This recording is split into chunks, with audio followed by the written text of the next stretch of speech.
Hallo meine Lieben und herzlich willkommen zu meinem neuen Video.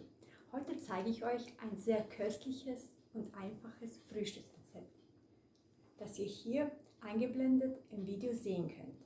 Wenn es euch interessiert, dann bleibt bitte dran. Für das Rezept brauchen wir 350 Gramm Mehl, eine Packung Backpulver, Salz und flüssigen Joghurt. Zuerst gebe ich Backpulver und Salz zum Mehl und mische alles gut durch.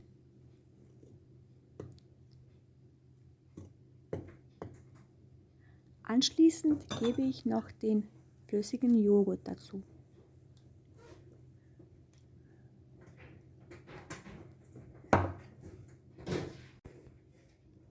Nun können wir den Teig durchkneten und zu einer Kugel formen. Nachdem der Teig geformt und gut durchgeknetet wurde, decken wir ihn mit einer Serviette und lassen für ein paar Minuten ruhen.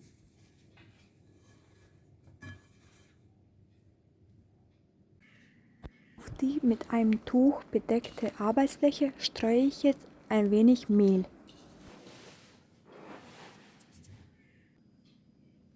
Ich nehme den Teig aus der Schüssel und damit es nicht klebt, streue ich auch noch ein wenig Mehl.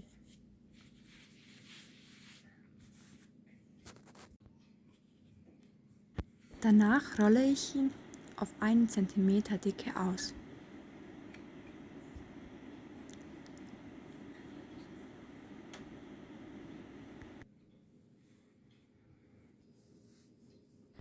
Nun schneide ich den Teig in gewünschte kleine Formen aus.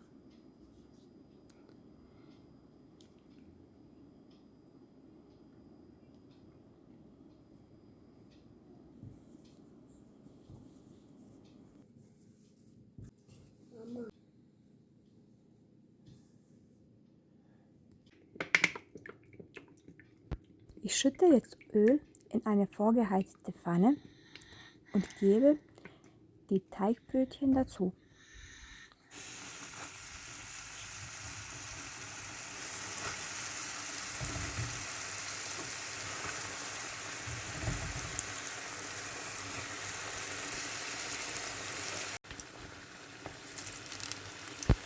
Nachdem sie von beiden Seiten schön goldbraun geworden sind, sind die Brötchen fertig.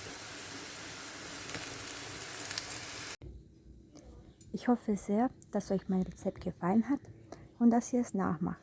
Bis zum nächsten Video. Tschüss!